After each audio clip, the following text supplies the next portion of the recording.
ಇವತ್ತು ನಾನು ನಿಮಗೆ ಪನ್ನೀರ್ ರೋಲ್ ಮಾಡೋದು ಯಾವ ಥರ ಅಂತ ಹೇಳ್ಕೊಡ್ತೀನಿ. 2 ಸ್ಪೂನದಷ್ಟು ಮೊಸರನ್ನ ಹಾಕ್ಕೊಳ್ಳೋಣ, ಮತ್ತು 1 ಸ್ಪೂನಷ್ಟು ಅಚ್ಕಾರದ ಪುಡಿ ಹಾಕ್ಕೊಳ್ಳೋಣ. ಅಚ್ಕಾರದ ಪುಡಿ ಹಾಕ್ಕೊಂಡ್ಮೇಲೆ ಒಂದು ಅರ್ಧ ಸ್ಪೂನಷ್ಟು ನಾವು ಧನಿಯಾ ಪೌಡರ್ ಹಾಕ್ಕೋತಿದ್ದೀನಿ.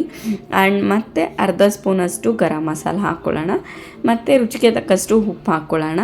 ನಾನು ಈಗ ಇದಕ್ಕೆ ಶುಂಠಿ ಬೆಳ್ಳುಳ್ಳಿ ಪೇಸ್ಟ್ ಹಾಕಿಲ್ಲ, ನಿಮ್ಗೆ ಇದಕ್ಕೆ ಬೇಕಾದರೆ ಹಾಕ್ಕೋಬೋದು ಇಫ್ ನೆಸಸರಿ, ಇಲ್ಲಾಂದರೆ ಒಗ್ಗರಣೆ ಹಾಕ್ಕೋಬೇಕಾದ್ರೆ ಹಾಕ್ಕೊಂಡ್ರೆ ಸಾಕಾಗುತ್ತೆ.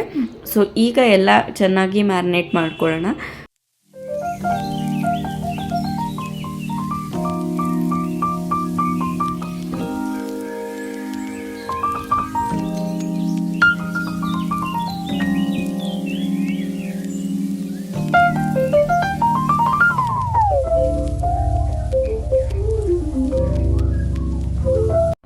ಪೂರ್ತಿ ಎಲ್ಲ ನೀಟಾಗಿ ಕಲಿಸ್ಕೋಬೇಕು.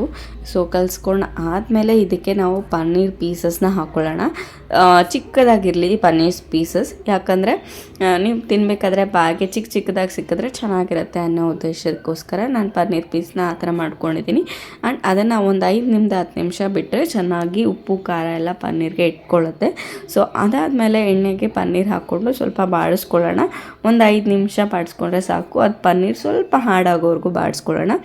ಆಮೇಲೆ ಮತ್ತು ಕ್ಯಾಪ್ಸಿಕಮ್, ಟೊಮೊಟೊ ಮತ್ತು ಈರುಳ್ಳಿ ಹಾಕಿ ಫ್ರೈ ಮಾಡ್ಕೊಳ್ಳೋಣ. ಇದಕ್ಕೆ ನಾನು ಮ್ಯಾರಿನೇಟ್ ಮಾಡಿದಾಗ ಶುಂಠಿ ಬೆಳ್ಳುಳ್ಳಿ ಪೇಸ್ಟ್ ಹಾಕಿರಲಿಲ್ಲ, ಸೊ ಅದರಿಂದ ಇದಕ್ಕೆ ಹಾಕ್ತಾಯಿದ್ದೀನಿ. ಆ್ಯಂಡ್ ಉಪ್ಪು ನಿಮ್ಗೆ ಎಷ್ಟು ಬೇಕೋ ಅಷ್ಟು ಹಾಕ್ಕೊಳ್ಳಿ. ಸೊ ಈ ಥರ ಈರುಳ್ಳಿ ಮತ್ತು ಕ್ಯಾಪ್ಸಿಕಮ್ನ ಸ್ವಲ್ಪ ಅರ್ಧಂಬರ್ಧ ಬೇಯಿಸ್ಕೊಳ್ಳಿ. ಸೊ ಆವಾಗ ಟೇಸ್ಟ್ ಚೆನ್ನಾಗಿರುತ್ತೆ. ಆ್ಯಂಡ್ ತಿನ್ನಬೇಕಾದ್ರೆ ನಿಮಗೆ ಈರುಳ್ಳಿ ಮತ್ತು ಕ್ಯಾಪ್ಸಿಕಮ್ದು ಟೇಸ್ಟ್ ಸಿಗುತ್ತೆ. ಸೊ ಚೆನ್ನಾಗಿರುತ್ತೆ ಆ ಉದ್ದೇಶಕ್ಕೆ. ಅದಾದ ನಂತರ ಪರೋಟ ಅಥವಾ ಚಪಾತಿಗೆ ನೀವು ಈ ಥರ ಹಾಕ್ಕೊಂಡು ಮತ್ತು ಆಮೇಲೆ ಚಪಾತಿಗೆ ರೋಲ್ಸ್ ಮಾಡೋ ಥರ ಮಾಡಿಟ್ಟಿದ್ರೆ so paneer roll ready. So ನಿಮಗೆ ಈ ವಿಡಿಯೋ ಇಷ್ಟ ಆದರೆ ಲೈಕ್ ಮಾಡಿ, ಶೇರ್ ಮಾಡಿ ಆ್ಯಂಡ್ ಸಬ್ಸ್ಕ್ರೈಬ್ ಮಾಡಿ.